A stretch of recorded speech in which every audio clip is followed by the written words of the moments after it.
Hi, everybody, and welcome back to Tuesday Tips. I'm Michael Barber from Grow Schools. The individual who is to my right or left, depending upon how your platform is showing this video, is Caroline Poland. We're really pleased to be welcoming her back to a conversation on all things mental health, or at least say a few questions about mental health, not all things that we're going to cover in our usual 10 to 15-minute chat on here on Tuesday Tips.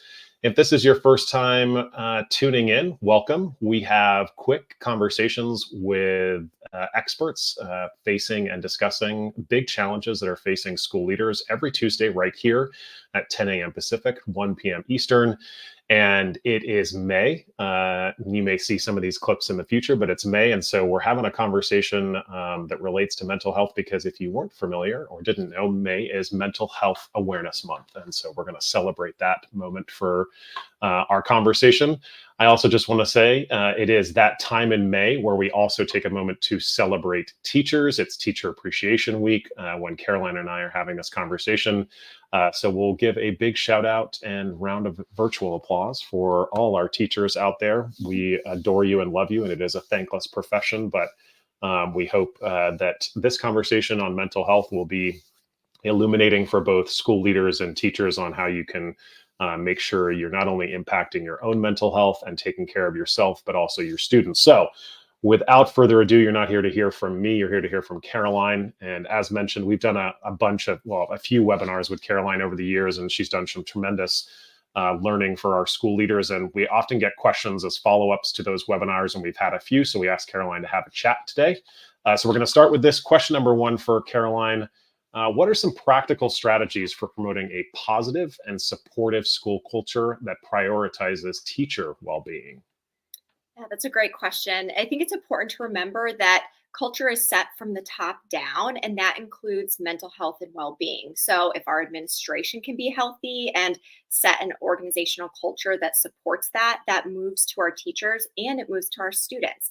One of the best ways we can care about student mental health is to care about teacher mental health. So, a few practical strategies, ways to do this. Number one, look for ways to minimize burnout. When that balance of demands and resources that we have shifts and gets off balance, we move towards burnout. So if you can provide educators the resources to meet the demands at work, that's going to support a healthy and supportive culture. Those resources might be financial, but they also might be time-based. It might be personnel-based. It might be some physical item, things like that. So you can be very creative in asking teachers what they need. The second is to empower your educators by giving them both appropriate responsibility and appropriate authority to meet those responsibilities. The more we can empower our teachers, the more they're able to be creative, they feel supported, and they're generally happier to be at work and contribute to that overall mission. So it benefits everyone when we can empower all of our educators. The third way is to continue to increase the health of your supervisor-supervisee dynamic. So the more green flags that supervisor has, then the more that supervisor is contributing positively to the workplace culture, and then the healthier that culture is that the teachers are working in. So to provide that, we can't be perfect people, but the more that we can continue to work on ourselves, the more, we're going to be able to give that to our teachers. And then the last way is to incorporate the Surgeon General's 5 essentials for workplace mental health and well-being. So the Surgeon General recently put out a report. You can go and Google that. And in that, they outline these 5 essentials, and incorporating each of those things into the school culture, into classrooms, into just our organizational culture as a whole is going to benefit the health of everyone involved. Such good tips there, and just top lining them for our listeners. So look for ways to minimize burnout and create resources that can help minimize that burnout. That can be time, that could be money. Empower authority and responsibility between leaders and the team. Increase the green flags, right? Making sure that you're working in tandem together. And then that last one, incorporating this report from the Surgeon General on 5 essentials for mental health. So such good insights there on that question on how you can have some practical strategies for promoting a positive and supportive school culture for your school leaders there. Question number two: how can schools effectively identify and address mental health issues among students, particularly in the context of technology and social media, which is obviously the hot button conversation is AI, of course, but the impact of all of those on student mental health is just we see study after study. So how do we effectively identify that we're seeing issues and practically address those issues? Yes. In conversations with teachers and school leaders, I can feel the weight of this. And so if you're listening and you feel the weight of this, know that that is very normal and you're in great company there. It is hard, it is complicated. Um, AI and social media, that's two sides of the coin. There's a lot of great things that can come with that if we teach our students how to navigate that well.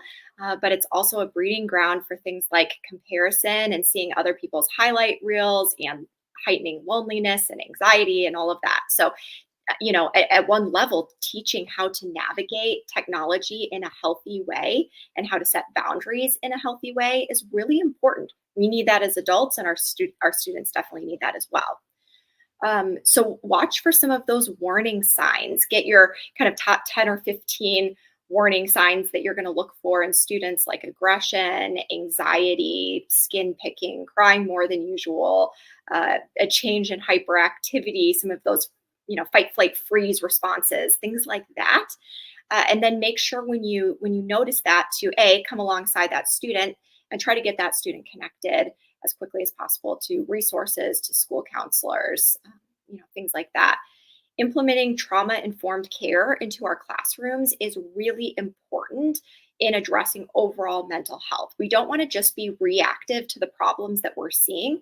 We want to be proactive about incorporating these things into our classroom so that we can try to minimize the reactivity that we need to do in the middle of teaching and managing the classroom and everything that comes with that. So the guide that we put out has a lot of great strategies on that, as well as the student mental health talk that I did in the fall. So if you're interested in that, there's a lot of great resources with that. There's also coping and emotional regulation plans that are part of that guide. Being able to write those plans out for your students and for yourselves as teachers is really important in identifying some of the mental health things. And then implement regular opportunities for students to move their bodies. We need to physically move, and that's all the more important for individuals who are experiencing trauma, who might be anxious and having some of that extra adrenaline in their bodies. Certainly, some of our students with things like ADHD might need to move more. And so, if we can proactively create opportunities for movement, that is really vital for well-being and learning, and actually helps us to organize our brains well. Yeah, such good insights there. You mentioned the guide that you worked with us on publishing. We did drop a link into the conversation where you can grab that guide. It's a completely free download, but you'll get some incredible resources on helping support mental health and well-being for both students and teachers and school leaders within that guide. So I pop that into the chat. Feel free to grab that download when you get the chance.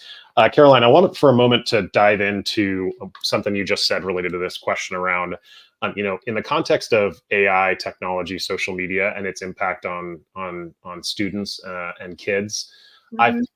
I find a lot, at least I have three nieces and three nephews who are my school age reference for this conversation, and also just what I read in the news, Yeah. that a lot of the decisions that kids make and how they frame mental health challenges related to technology and what they're seeing in media is often driven and inflamed by stigma and fear Mhm. around not understanding like the coping mechanisms to handle the inputs that are coming from technology and media and where their brain development is at. Is Yeah. there anything that school leaders can do to help, help kids understand, some of the fear and stigma that comes from some of the things that they're seeing? How do we confront that conversation in a place that is safe for kids? Yeah, that's great. And I think incorporating that from the get-go in schools in kindergarten and first grade with age appropriate conversations Yeah. all the way through, 12th grade, college, et cetera. We need that as adults, and we don't suddenly just develop skills that we haven't been taught. And so incorporating those conversations regularly, I think it's really helpful to normalize um, the pull of comparison, the pull of overwhelm when we're not built for the amount of input that we're receiving every day. It is overwhelming. And so I think it's really important to teach students boundaries and how to engage and how to disengage with this or any number of other things. Social media is built to keep us coming back, and there's an addictive quality to that. Also, it is a form of coping. When we get too overwhelmed, it allows us to kind of numb out and shut down. And so having that conversation when we're overwhelmed, here are different tools that we can use. Again, that kind of ties back to that emotional regulation plan that you can kind of build off of from the guide. But talking to students regularly about that, when we start to move outside of what we can handle, when we feel overwhelmed, here are the things that we can do about it. Yeah, And I think, such good insights there. yeah. I wanted to ask specifically around, and I'll take a pause here for a beat and just welcome anyone that's come in over the last few minutes. We're here every Tuesday on Tuesday Tips on our Grow Schools channel, chatting the biggest challenges that face school leaders. We've asked Caroline Poland to come in and have a follow-up chat from a couple webinars and a guide that we published with her on mental health, because May is Mental Health Awareness Month. So let's hop into the next question. One of the questions we ask Caroline school leaders almost every day when we're out in the world is just what's the biggest challenges they're facing. And it's a reflection of the conversations we have here together. But over the last, I would say, 2 to 3 years, one answer that has percolated above and beyond almost all is student behavior. It's a huge concern for school leaders right now. And obviously student behavior and mental health are deeply connected. And how do you connect that work from mental health or some of the tactics that you recommend in the guide to helping school leaders address this issue? Yeah, they are so interconnected. So we can't really address one without the other. And I think it can be really helpful to understand human behavior through the lens of mental health. Sometimes we do need to reframe something that we might feel is willful disobedience to more, this is about survival. And I go into a lot more detail about that in the student mental health webinar. So there's a lot of nuance that is hard in just a couple minutes, but things like anger and fighting, running away, shutting down, even people pleasing can be survival based responses. And so sometimes when we address the survival based response and we help students learn to regulate and learn, what my body needs in a particular moment, then the behavior shifts automatically. And that's great. So I think we want to go upstream to not just, why are you doing this out of our frustration, but what happened to you? What do you need? And teaching students to do that, that's lifelong learning that we need throughout our life. Now, we do need boundaries. We do need classroom expectations. So I'm not saying throw all boundaries out the window. We do need that, and that's helpful learning as well. But we just want to balance the two of them. And I think, again, that's where some of the regular body movement and proprioceptive input activities are really helpful to proactively give space for people to move, to regulate. Again, it organizes and it settles our brain in a way that then will hopefully reduce some of the behavior issues that we might see. That's such good insights there. You mentioned a webinar we did with you on student mental health. If you just hop over to growschools.com, use the little search bar, search mental health. I believe it's the first or second result.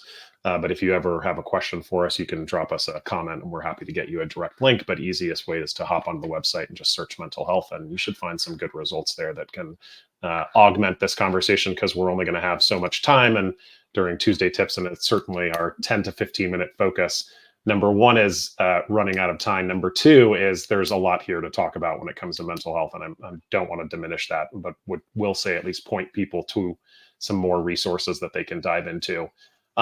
You've mentioned this guide as a part of the conversation a lot.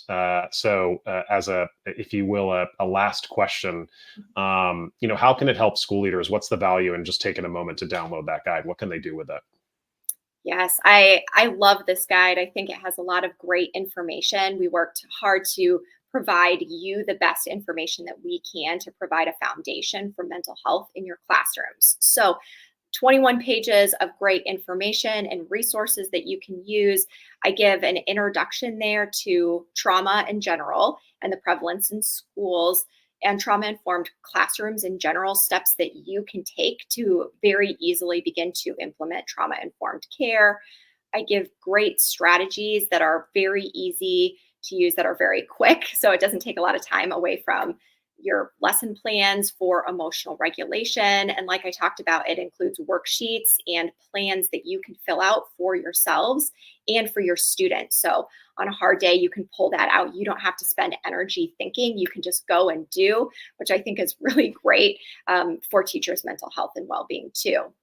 I talk about how educators can serve as healthy co-regulators for students, how you can use yourself to help students to regulate in a context with secure attachment and care, which again is great for brain development and teaching them skills for that they'll need for their lifelong success. And then just steps to enhance wellness for teachers and students as a whole. So those are great for teachers, great for administrators to read and begin to implement.